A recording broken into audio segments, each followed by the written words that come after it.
My name is Tor Enroth. I'm from Barrett Values Centre, and happy to have you all here at this webinar. And we titled the webinar, "Is this the great transformation that we are facing right now?" And hopefully we will give some kind of answers, or at least some views on that during this presentation. And I have my colleague Phil with me here. Hello, so I'm Phil Clothier, also with Barrett Values Centre, and we've been working, the whole team has really been working hard over the last few weeks in both running the survey and getting the results ready for this. It's been quite a kind of sprint to get here, but we're feeling relaxed and ready to go. Also delighted to welcome Clive Wilson from Prime East and Marios from Axia Origin, who have been helping us with this. Clive was part of the inspiration for this, and Marios and his team have been helping us with the data analytics and data science behind this. And so we're delighted to have both of them on the call with us as well. So I think with that said, should we jump in? Yeah, I think we do. And so then, Clive and Marios, we'll see you as we get to your parts later in the presentation. Thank you for being here. Okay, so I'm going to kick off, and it was actually 78 years ago that this young lady went into lockdown. She spent 2 years socially distanced, and she, of course, was under terribly difficult conditions, and she didn't have any internet connections to be able to connect to the world. She couldn't go out on the streets because she really was in lockdown for 2 years. But she made a choice to do something to improve the world through just her being and through her writing. And so I thought this was a beautiful way to start this webinar, how wonderful it is that nobody need wait a single moment before starting to improve the world. And for me, that's it's a message I've found inspiring for a long time. And I hope that through this webinar, our hope with this is that this inspires us and our network and all the clients beyond that and the world, because what we've built here, what we've created here, is to share with the world in the hope that this inspires others to take this data and make something of it to create a better world. So looking at what we would then, how do we structure this day, or this hour that we're having together. We will have an introduction where we will talk a little bit why we do this. Then we will have the setup of the survey, how many were answering, and so on. But then we will talk more about what is the impact and what is the needs that we need to look at and learn from to recover and thrive going forward. Then we will have some time looking into different industries. We can't look into all of them, so there will be only a few of those. But we will have long and more detailed industry stories available for you afterwards, so to speak. We also then have Marios will talk us through social and data science, giving a kind of an outside-in perspective from a science perspective. And then Clive will come after we have talked about what are the questions and call to action. He will then talk about the purposeful future, which is also being called for. And we will end by talking about what is the next step going forward. Good. So let's start to, part of our introduction is to say a little bit about Barrett Values Centre and who are we? Well, you can see the faces here about who we are, but this is just the people who work inside the organisation. I would say our who is bigger than that, because we now have trained over 8,000 consultants in over 100 countries who are using these models and tools and materials to do their magic all over the world. And why do we do all this? It's really to create a values-driven world where all people, organizations, and societies thrive. And that links so beautifully to what we're about to share with you. And so that why is really part of what we're doing here today. But I want to go on and say a little bit more about why culture and values matter at this moment. Because a few weeks ago, when we made the choice to do this, we realized that actually we could make a contribution to what's happening on the planet through this crisis. And so what we've known for a long time is this truth statement: we value what we need. So all human beings, all organizations, we value what we need. And who would have imagined that just a couple of months ago we would have empty offices, empty airports, empty sports stadiums, and our children couldn't even go to school? And so this is the shift in life conditions. So when life conditions change, the priority of our values and our purpose also changes. We might not know that, but actually that's what we've come here to explore today. So what has shifted in our values, and how do we adapt our purpose to adapt to the new life conditions? Then we also want to share that our culture, the organization we work in, the community we live in, the nations we live in, can either be life-enhancing or life-depleting.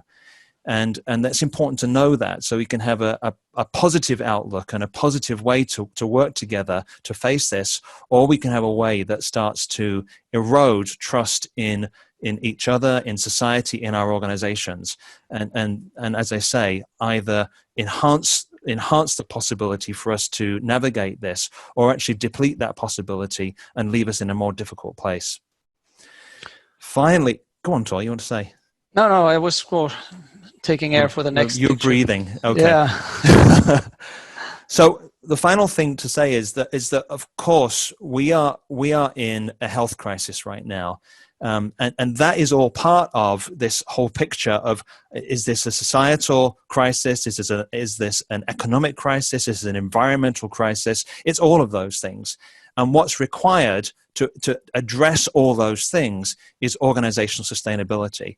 And how we address those things is by focusing on leadership development and culture. They're the two key things to help us from this standpoint of moving forward.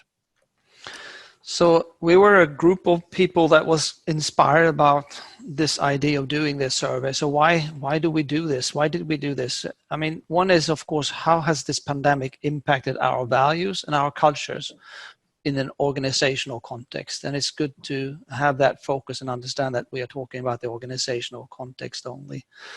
The other thing, apart from the impact it would have, what is emerging? What are the new priorities for governments, for businesses and employees and citizens that will come out of this realization that we are facing through this crisis? And what are the need? What is it that we need in order to recover and thrive going forward? So those are the main questions that we would like to shine some light upon in this survey. And the questions that we then asked is, first of all, personal question, which is the very common type of question. I mean, the values that describe who you are, not who you would like to be. But then we have the pre-COVID culture. How was your organization operating before the crisis? And then how was your culture during, at this time today? How is your organization operating right now? And then also thinking about going forward. What are the things that we believe that is essential for your organization to be able to recover and thrive after COVID-19? So those are the questions we think is very important that you have those in mind when you look at the values that they have chosen, because the answer to these questions are embedded in the values. And I want to say thank you to, I'm imagining that most people who are on this call now actually took the values assessment. So thank you to all of you. And we actually had a total of 2,520 participants in the whole survey. For what we're sharing with you today, we've taken a subset of the data set, which is all those people who are employed. But you can see on this picture here that we actually have a whole wealth of demographics. And in a few days' time, we'll be sharing detailed results on all the employed data. And over the coming week or two, we'll be looking more at all these other demographics and sharing that, because we truly want to make this these results open source so that people can make value of them. So if we had one big headline, if we had to finish the webinar now because we could only say one more thing, this would be it. That transformation that we would normally see over the course of 5 to 7 years has happened in just 6 weeks. And how do we see that? We see that in the data that we've collected, and the massive shift between current culture before and current culture now, and what people are desiring for the future and how all that aligns. And we now have the possibility to get in and share with you some of those headlines.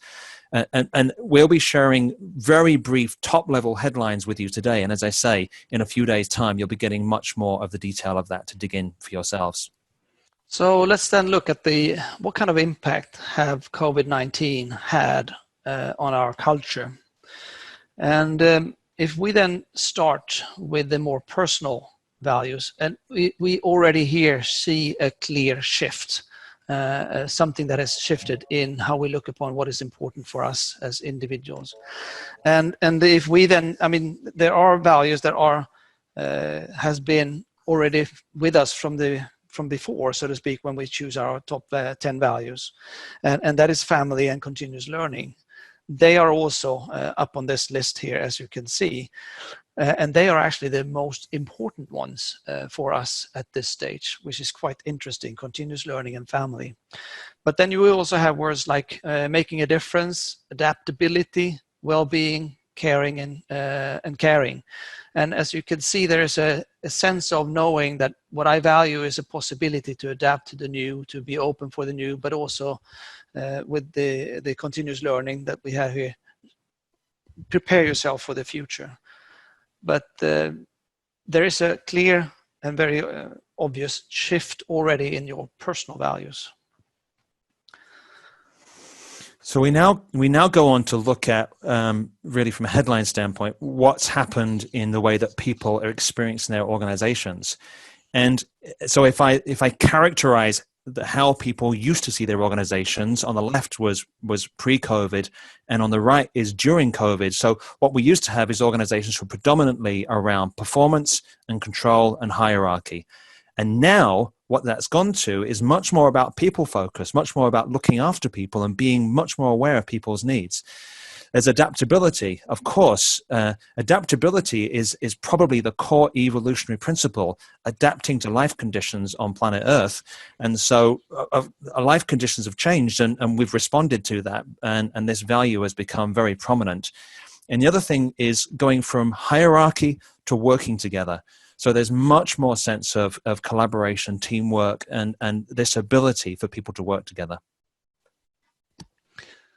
One could maybe expect that the culture would be much more categorized by fear. But what we actually see in the result is that the cultures are more healthier. You could always argue if it's a big shift, but it's a fairly big shift. And we call that degree of dysfunction or energy leak in an organization, we call that cultural entropy. And that has declined from 20 to 17%, meaning that 20 or 17% of the values chosen are what we call potential limiting values. But the concerns that we have, these expression of potential limiting values has also shifted the type of the characteristic of those words. Where we before were talking more about values like bureaucracy, control, and hierarchy when we described our current culture. Nowadays, when we are in the COVID situation, it's more caution, confusion, job insecurity, which makes a lot of sense. We don't know what's going to happen. We don't know if we're going to have a job going forward, and we don't know how the future would look like. And that's why these words show up more frequently, or has jumped in the list of in priority how many have chosen those words. So it's more common that you choose words like caution and confusion and job insecurity today. Yeah. I just want to pause for 1 second. I just saw a question in the chat box. Somebody was asking, is there a comparison between how personal values are now and how they were before? One thing to tell you, that firstly, the answer is yes, we do have that comparison. And what we're presenting now is really some headlines. For most of the pages in there, when we publish this presentation, for most of the pages, there's a slide that's got more detail in, and that's a perfect example of that, where we're publishing what does it look like now and what was it looking like before. So you'll have a much more detail in the presentation that you're getting than we're presenting now. So But I want to now shift into something where we can start to look at the data through our model. And I know that many of the people on the call are very familiar with the Barrett model, and some of you are not so familiar. And so I'll take 2 minutes just to explore this. So on the right-hand side, you can see that the model is broken down into these 3 major areas. So foundation is around how do we really look after ourselves and get our own viability rights, which is often about money and health. How do we build really positive relationships, and how do we achieve excellence through our performance? And these are the foundational parts of the organization. Level 4 stands by itself in terms of evolution. This is the transformation energy of an organization. And levels 5, 6, and 7 are really about how we express our purpose out in the world. So authentic expression and cohesion of the organization, how we cultivate communities and collaborate with others, and how we truly live our purpose on the external. And as Phil was saying, this is what we do is that we allocate the different values to these different levels. As blue dots, those are positive values. And the one with the ring, a red ring, is actually potentially limiting values. But these are, as Phil was also saying, these are energetic containers. Values are containers of energy. So this also gives an energetic description of where do we have our energy focus. And in pre-COVID, when we looked upon how the culture was before, we had very much a focus around our availability, but also around our performance. That's a common type of picture of focus pre-COVID. It's very common for organizations. I mean, not to kind of categorize too much, but we often see that sort of picture in organizations, very, very money and performance focused. Exactly.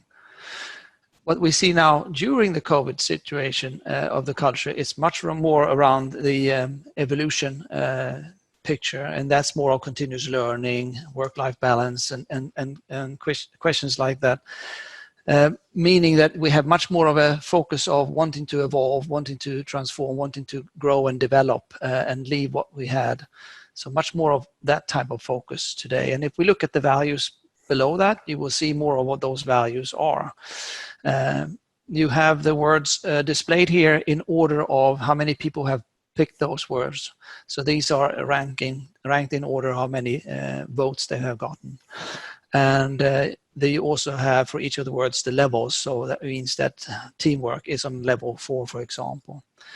So you can see that there are many level 4 values during the COVID culture: adaptability, teamwork, information sharing, and Phil is going backwards, and agility and balance on work. So that gives a better explanation of what that energy is loaded with, so to speak.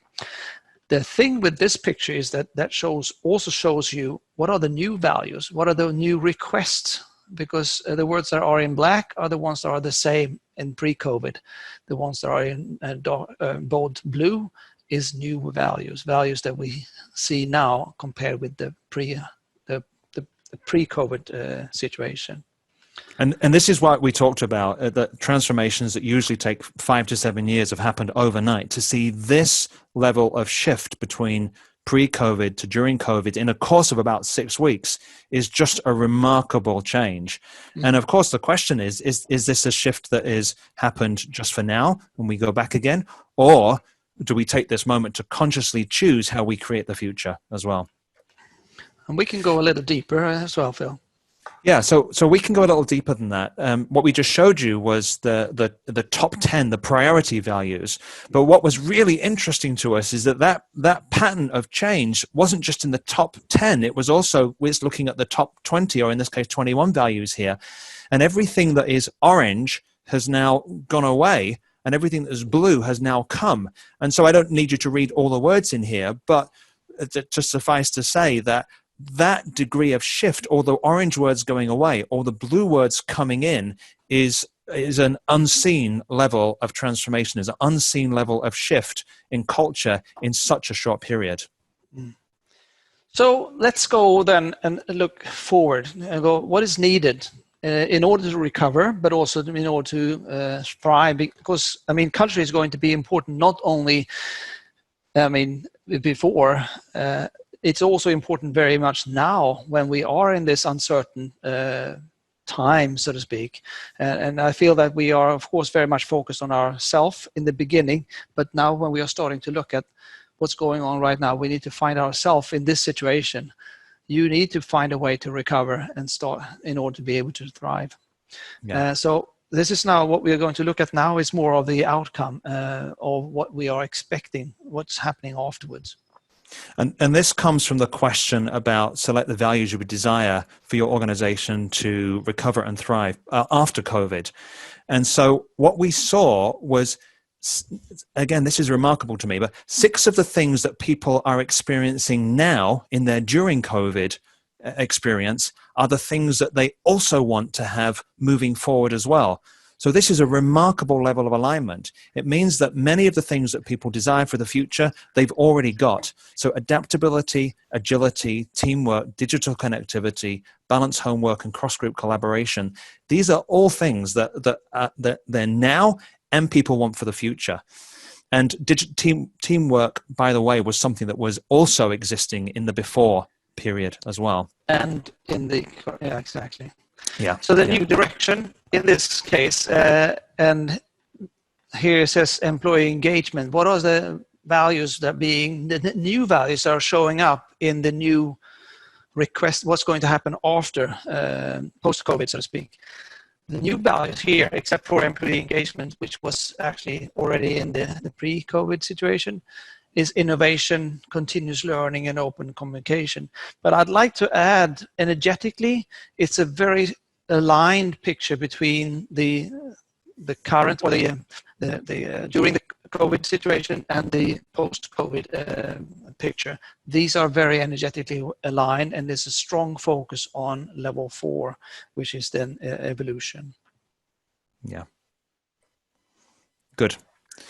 So we also chose to look at the data through different lenses, and we have this new lens here that allows us to group the values by these different areas of process, people, and purpose, and within those, looking at how much effort is going into finance and effectiveness, how much is going to agility and innovation.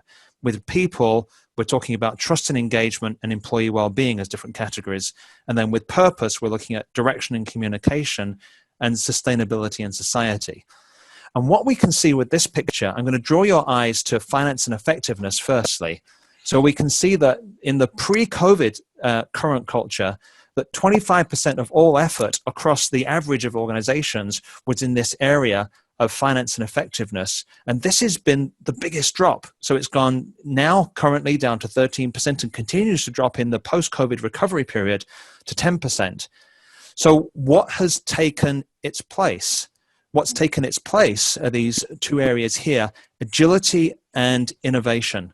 So clearly agility, as people say, that wasn't working for us, or this current situation is not working for us. We need to find new ways to do this work. And so agility has shot up from 15% now to 23%. And so that's one big area. And the other is direction and communication. This is about people really having a sense of shared vision, shared values, and working together to create the new. And so you can see that area has also leapt up. So as I say, finance and effectiveness has kind of reduced in the desired focus, and it's really trust and engagement and direction and communication that have taken their place. On top of that, I'm doing this one, aren't I? So on top, I can do it, but if you, I think fine. You were prepared for it. Yeah, I'm fine. On top of that, we've also been able to study there are slightly differing priorities. So it's just looking at a different lens. So we're looking at a different demographic now. So who are those from the executives? Who are those who are managers and the staff, and how their different priorities showed up? And so what we saw was a really interesting picture here where the leaders, their main priorities were in the area of agility and innovation and sustainability and society. And for the staff, the employees, their main focus was in the area of trust and engagement and direction and communication. Now, I don't want to paint this as a picture of right and wrong, right? Why has everybody got such diverse views? In fact, it's fine for leaders and employees to have different priorities. What is critical in this particularly for the leaders, is for them to understand what the priorities of their employees are. So leaders must know that while they're focusing on agility and innovation and sustainability in society, they've also got to take time to make sure they're creating an environment where trust and engagement is happening and where they're clearly communicating around direction and communication. And I'd like to take the opportunity for those last two slides to thank Axia Origin for helping us with those data analytics and displaying this for us. Yeah. So let's go in and now dig in a little bit deeper into some of the industries that we have looked upon. And we will first look at the overall list of all the different industry that we have. And we combined some of those as well in order to give them a critical mass. Yeah. So the names at the bottom, the industries at the bottom, are all of the industry data sets that we will be publishing in a couple of days' time. So if you're in banking and finance, or if you're in hospitality or healthcare, you'll be able to get the individual reports for each of those sections and look at what are the themes, what are the trends, what are the new desires for the future. What we can say by looking at this overall picture is that this picture is talking about the increase in number of matches between during COVID and the post-COVID period. And again, this is remarkable to us looking at this data for those who are familiar of looking at it, but we're seeing such an increase in these matches, which says that people, they're increasing their confidence in the current direction. So what's happening now is where they want to go as well. With the one exception of the IT and computer industry, and we'll bring that. We'll talk about that story specifically. We're about to share with you two stories now. One is in the banking, finance, and insurance. The other is in IT and computer. But there'll be versions of what we're about to show you now for all of these, plus all the data that goes behind it that we'll be sharing in a few days' time. So looking then into banking, finance, and insurance, we put those different industries together when we looked at the data. And overall, you could say it's maybe if we look at the pre-COVID culture, it's with the risk of being misunderstood, it's kind of a traditional what you would expect. People are operating very much in a restricted environment where bureaucracy, control, and compliance is very much of the lead theme, so to speak, in order to make it work. But we are also focusing, when we do this work, on more traditional type of metrics like growth and finance and results. So that's where they are coming from. That's the starting point. During the COVID culture in this field of business, there seems to be a pause in business as usual, if we talk about it like that. And the culture has actually changed significantly. What we see is that we are monitoring, the focus on monitoring looking at the traditional things, governance and so on, has almost disappeared and been replaced by new ways of looking at work, like adaptability, digital connectivity, but also a strong attention to looking after each other, like caring, employee health, and social responsibility. That is a major shift in this type of business. Looking then at post-COVID to recover, it's more about emphasis on change. And we see words like adaptability, digital connectivity, agility, and innovation showing up for this group. And a greater sense of involvement in terms of accountability and employee engagement that, help care for the whole person. In that case, cross-group collaboration and open communication is part of that description. So a question you could ask yourself is this highly regulated industry actually embracing a new possibility and empowering your employees in a more broader sense? And this is part of, I think, one of the questions that we've been asking when we look at this. Is this something that would just happen and then we go back to the old normal? Or would we take this as an opportunity to go forward into the new normal that we would like to create, so to speak? That remains to be seen. Let's look at the... And let me just say, before I go into the next story, that every story has got its own unique aspects. And I know that the team that's been working on this, doing the analysis, they work so hard, they put their hearts into this, and I thank them for everything they did. And so I'm really excited to share all the stories, but in the time we've got today. But so what's typical about these stories is how much good new stuff is coming out of it. And as I say, the IT one is a little bit different. So what's different about this is that in the IT and computer industry, prior to COVID, we actually saw a lot of matches between the current culture and the desired culture, which for us is a message that people, employees and leaders in that industry really felt they were largely on the right track. The other thing we saw was a very strong connection between their personal values and the organizational values. So that we talk about that as people really being able to bring themselves to work. And so that kind of innovative, like, let's get on with it way was already there, and they were enjoying that.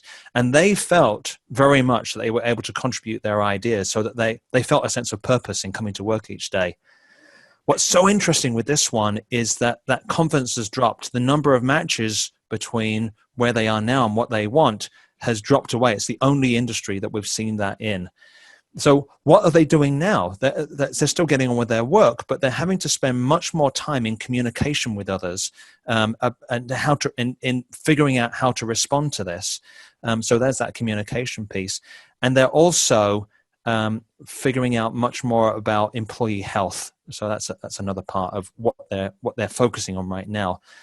But post-COVID, we see values like global thinking and shared values and shared vision. So they're ready to start to return to some of the positive things they saw before, but even take that further in working together to create that new future. So our question here is, what lessons can this group learn from past successes to help bridge a new way of working? Now, as I said, we've got this type of message for each industry with for those who are Barrett trained, we've got all the dot plots that sit behind there as well, which we'll be sharing soon. But we just wanted to share with you a few other top level headlines from this. And so one of the most remarkable ones we saw in terms of the shift in health as well was in the government area, where in England, we will call it red tape. So that's like the bureaucracy and the things that hold us back from making things happen. Well, actually, what's happening now is that they are making things happen. Things are happening incredibly fast, and they're responding to the needs of their employees and also the citizens' needs as well, very fast. Non-profits are a very interesting one. Of course, many of you know that for the not-for-profit area, their revenues have been devastated in many cases, and they're needed more than ever right now. So what we see is a predominant shift, as it used to be, from external to now a predominant shift to internal. How do we create stability within the organization, within our non-profit organizations, to be able to carry on, to survive through this period? In the agriculture and forestry industry, there was already a really strong base. There was a really strong, healthy culture before. And now they're building on top of that in terms of cooperation, information sharing, digital connectivity. So they're starting from a strong base and continuing that. Consultancy and management, of course, many people on this call are from that industry, and you'll be fascinated to see the results that from that industry. But what we see is this, for many, there's been a dramatic drop in both work and revenues, but also a positive response to that to say, okay, so if we can't go out and do the work that we were doing before, let's take this opportunity for creating new ideas, learning new stuff, and getting ready for what's going to come afterwards. And then in manufacturing, a focus on looking after both profit and people. And so we just see that subtle shift there of making sure that people are really cared for. So more to come with this. Yeah, and if I said that we will share this later, as you said, Phil, it's in a couple of days, we will see that things are going to see to that you can get more data to dig into. Yeah. But now Well, now I would like to welcome again Marios from Axia Origin. Marios and I have really known each other only for a few, we met a couple of months ago, but we've really been working together for a few weeks now. And Marios has been very welcome on our team of looking at some of these analytics. So Marios, I'm going to hand over to you now to guide us through some of the amazing work that you and your team have been doing. Thank you very much, Phil, and hi everybody. As Phil very kindly said and introduced me, we've been working very closely with the Barrett Values Centre. My name is Marios. I'm part of the team at Axia Origin, and just to briefly introduce who we are a values-driven strategy and data science consultancy, and we've been working really closely in developing some really interesting insights, both from the survey data, as you've already seen, and also using open data and social media data to really explore the topic of sustainability during and post COVID-19. Now, I'm about to take you through an overview of this analysis. And as we move on to our first slide, if there is one thing to take away from this part of the presentation, it's that since the onset of COVID-19, we have seen quite a significant drop in interest for sustainability-related topics beyond our immediate needs. And there are two insights that I'll be focusing on to demonstrate this very clearly. Firstly, the sentiment around sustainability has shifted among senior leaders towards topics of more immediate need. And secondly, interest in sustainability among the general public has fallen quite sharply. And following this webinar, we'll share some digital content to take you through the fullness of these findings and more beyond this overview. So if we move on to the next slide, we can start by looking at the shifts in sentiment among business leadership, among C-suite execs. We analyzed the Twitter data of over 21,000 C-suite executives globally across the months leading up to COVID-19 and the months during COVID-19. And this graph before you shows the sentiment, which is either positive or negative as you go up or down the y-axis. It shows the sentiment associated with the usage of sustainability-related keywords, which you can see going from left to right at the bottom of the graph. And we're looking at the sentiment for those keywords across these two timeframes, pre-COVID-19 and during COVID-19.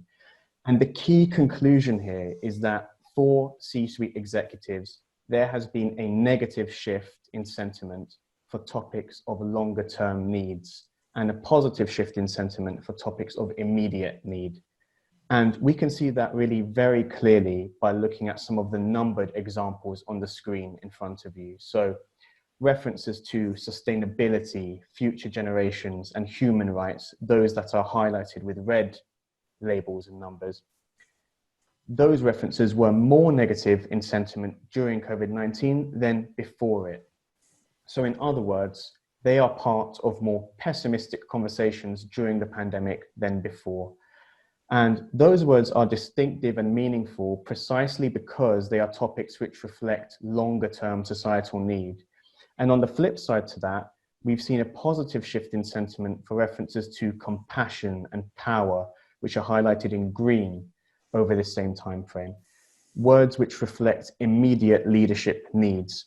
And this begs so many interesting questions. You know, what are the new requirements and expectations for leaders in this new normal that we might be entering? Now, if we go on to the next slide, we can look more broadly then at C-suite execs and business leaders, and we can look at the interest from the general public. And in this analysis, we used Google search trends data for English language searches across the world to analyze the public interest for a variety of sustainability related topics in the months before and during the pandemic. And we also analyzed across the same time frame public interest in employee well-being and related search terms. And as you can see from the graph, there's been quite a substantial drop in interest for longer term sustainability topics, which are the orange line, since the onset of COVID-19. At the same time, we've seen a modest increase in interest for more immediate needs of employee well-being. and that's been mainly driven by searches for employee physical health. So not only have we seen the shift in sentiment, which we saw on the previous slide, but we also see this shift in interest and emphasis away from longer term sustainability topics under the current pandemic. So this has been a brief overview of a few of the key findings emerging from this exploration, and we will very much look forward to sharing the full extent of these insights following the webinar and explore what they might mean for all of us and for global leadership in a new normal. And thank you very much for listening. I'll hand back now to the Barrett Values Centre team. Thank you, Marius. Thank you. That's extremely interesting. Yeah, Phil. I just saw one comment in the comment box about the drop in interest over the Christmas period, and actually we talked about that before. That's because people are much more interested in their sherry and mince pies and Christmas pudding. But we thought it's very interesting to have this type of other data comparing with our own data that gives us a possibility to ask ourselves the right questions and what are the call for action that we are actually moving into going forward. So that is the next place, so to speak. What are the questions that we need to ask ourselves, and what are the call to action that we see? And one thing is, of course, to start what's on social media when it comes to different type of headlines from major papers and consultancy firms who are talking about what's happening in the world at this moment. Phil? So, yeah, I could go back to this question we asked right at the beginning. Is this a health crisis? Absolutely, yes. Is this an economic crisis? Yes. Is there an ongoing environmental crisis that sits behind this? Absolutely, yes. I mean, this is what we would call a wicked problem. And in fact, all the answers that we had before and leaders telling us that they know the way through this is just not true. And actually what this requires is a shift in consciousness in order to move this. And so what we're suggesting here is that with these two stages here, the foundation of organizational sustainability is personal sustainability. So how I find my own inner peace, how we as leaders find our ability to shift our consciousness to lead from a greater level. And then on the right-hand side, the foundation of societal sustainability, which is all of those other things like environment and society and economy, is organizational sustainability. So it is really the responsibility of all organizations to figure out their own culture and get their culture as healthy as possible so that they can then do what they need to do to become a positive contribution to what's happening on planet Earth right now. And I'm actually wearing the badge for the global goals here as well, and I put that up here. We believe that the United Nations Sustainable Development Goals are really the most comprehensive statement of human needs, human values expressed in one statement, and that we see that organization culture is the ability for them to be able to be ready to respond to that. And that's why values and culture is so important at this moment. So what are the questions that we might ask ourselves for the future, realizing that people and organizations value what they need? If we have that as a principle, belief system, so to speak, what are the stakeholders' needs? What are our employees' needs? What are our customers' needs? What are the other stakeholders that we have needs that they are? What are those today in this new situation? What are the organizational needs that the organization need in order to survive and thrive, so to speak? And what are the society and planet calling for at this moment? Those are explorations that I think we shared some light to that in this presentation. But the question then is, of course, how do we then realign our purpose and our core business to the needs of the present without compromising the ability for future generations to meet their own needs? That is a question that we have to think about in order to have much more of a sustainable solution going forward. And then the question is, how does our culture in our organization contribute to co-creating that new normal that we all are in need of addressing, so to speak? So these are questions that we put up here that we thought is interesting and important for us to ask ourselves and find an answer to. And it will be different in different parts of the world and for different parts of organizations.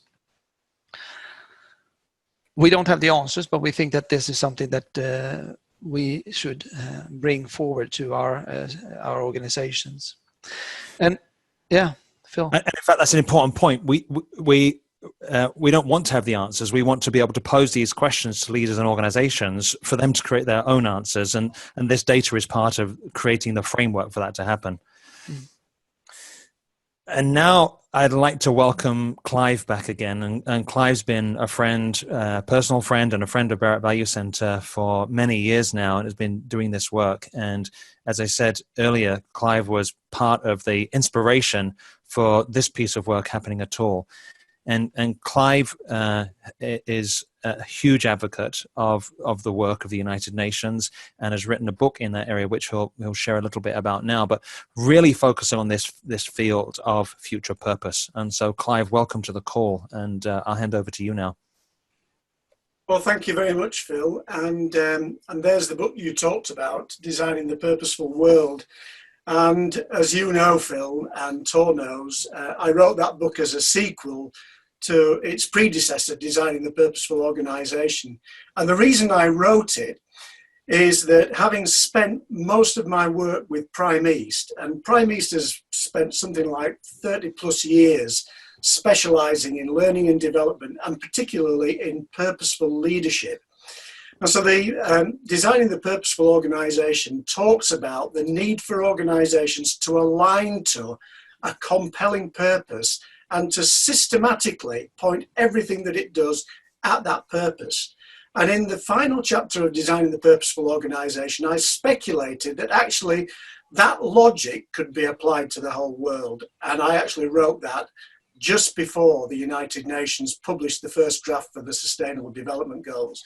And when they did publish that in Christmas of 2014, I felt the need to write this book, Designing the Purposeful World. And for those of you that can't read it, the subtitle is The Sustainable Development Goals as a Blueprint for Humanity.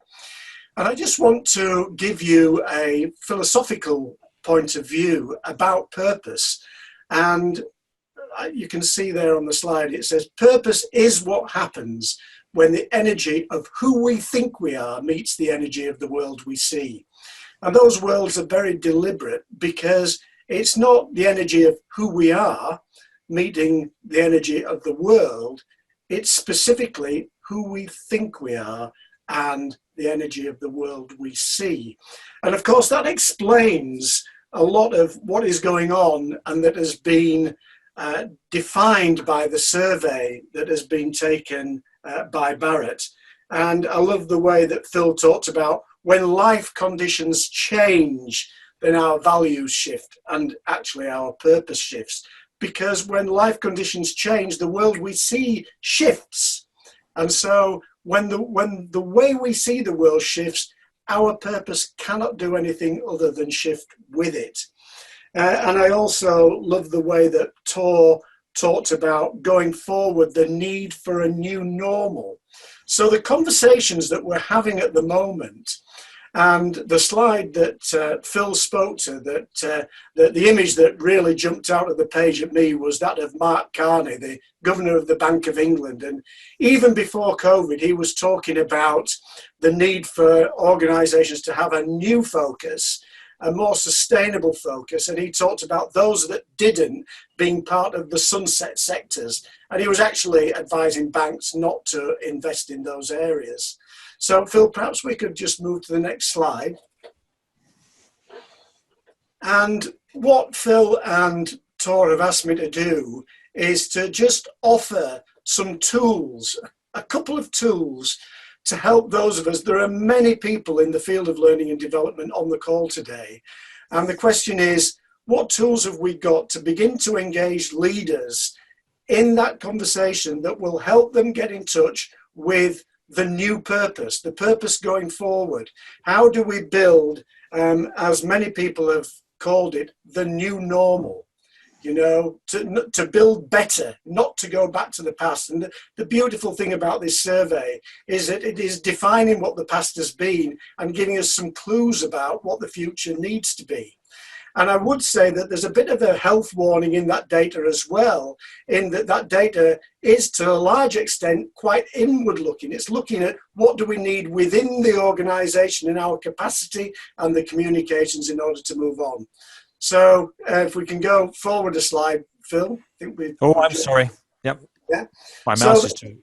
Yep, go on. The tools, and by the way, the image there is actually, for those wondering, it's stem cells. And I just draw your attention to the work of Bruce Lipton, who realized it isn't DNA that decides the purpose of life going forward. It is actually the environment. You take one stem cell, you put it into a different petri dish with a different solution, and it becomes a different sort of tissue.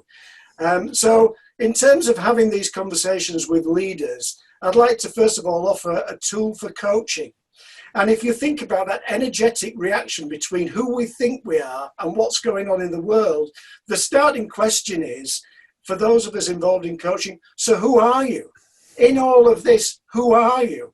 What's going on for you right now? What is happening in your world? And when you ask those questions closely together in the coaching arena, what happens is that a feeling emerges for the coachee. And if we can help people to get in touch with those feelings and make sense of them, then what comes out of that as a next step is, so based on those feelings, what role and purpose is there for you right now? And then that logically feeds into what happens next and what commitment will we make and what support will we need. Barrett practitioners will recognize this as the sort of questions that we ask, for example, when we're debriefing a leadership development report with a leader to try and make a shift of culture. So those tools are available, and I'm very happy for Phil and Tor to share them with you. And then for those of us that are having conversations with leaders to build that bigger and deeper purpose, the key question is why? Leaders will be asking all sorts of things about how their organizations need to shift now. They'll be having lots of what conversations. What do we need to do differently? And if we keep going back to the question why, eventually we get to the real purpose. I've heard people in the IT industry, for example, talking about making things more efficient for their clients.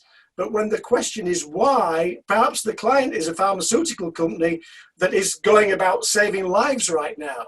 So the deep purpose of the IT company is helping the pharmaceutical company, their client, to save lives.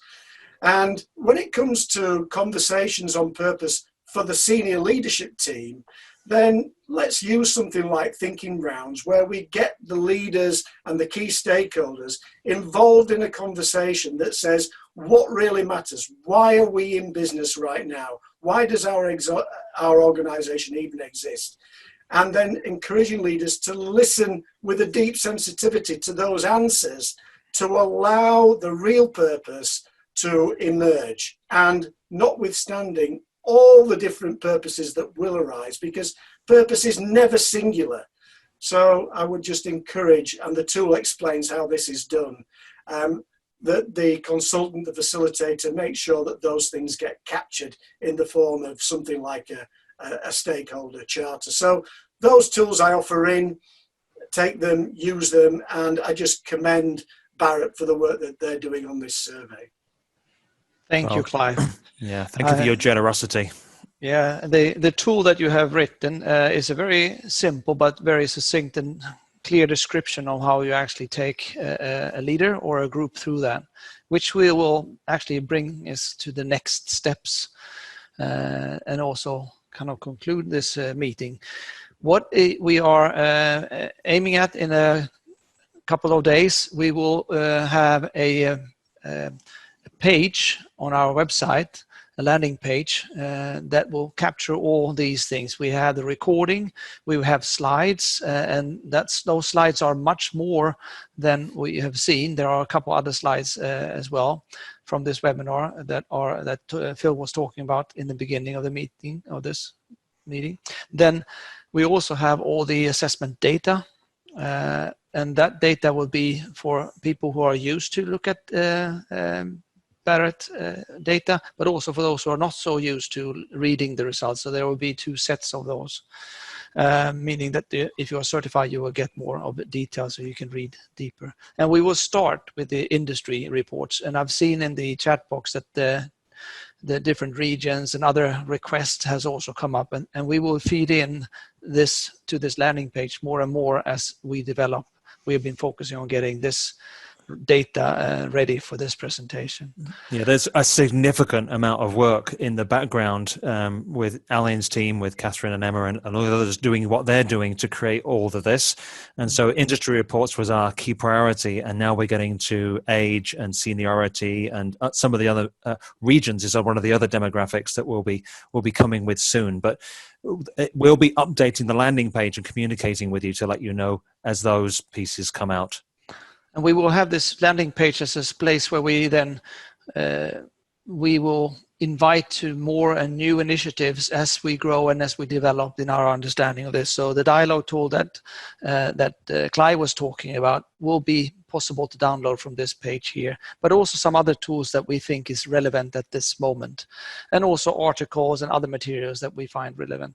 But we haven't talked about the co-creation opportunity, and I'd like to kind of end by talking to that. Yeah, we'll do that as the last slide. So let's do that now. So I have seen the chat box going wild with people talking about all the things that are coming up in here, which has really just been commenting. Actually, what we would like to do is to invite everybody here and anybody else who wants to come. We've had an incredibly generous offer from Synthetron and Sakatan to run a live interactive e-dialogue where it's not just about commenting, it's about co-creating. And what we're looking to do is to take these key themes: learn to recover, care to heal, be agile, the big let go, and the future of leadership. These are key themes that have come from the data that we've discovered here. To co-create, we can have 1,000 people co-creating an approach, tools, workshops, materials to guide and help leaders in creating the new future. And so thank you for this very kind offer, and we'll be inviting you as part of the communications that come out of this as well. So more than just commenting, actual creating. Yeah, it will be a learning experience for everyone involved, for sure.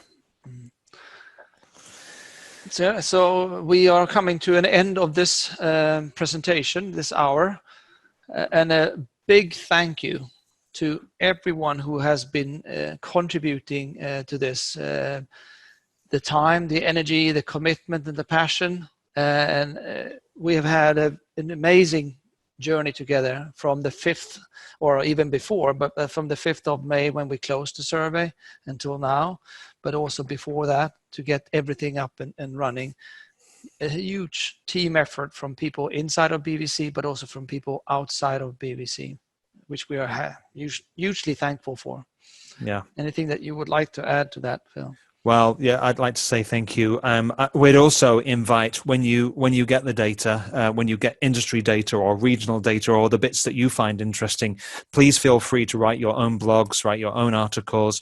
Use this to support your organizations, rebuild your consulting businesses. We really wanted to support in any way we can, which is why we decided to make this open source. Yeah, we hope that this is an inspiration, but also a source for going forward, so to speak, in terms of having something to initiate the conversation with yourself, with your leaders, with your firms of consultants, or whoever that is. This could be a source of inspiration and also a starting point for conversation for the next generation of work. Yeah, and I just thought we'd close with where we started. How wonderful it is that nobody need wait a single moment before starting to improve the world. And thank you, Clive, and thank you, Marius, from come there. There you are. Thank you very much, everyone, and we see you in the new future. Okay. Thanks. Cheers. Bye-bye. Thank you. Bye-bye. Bye-bye.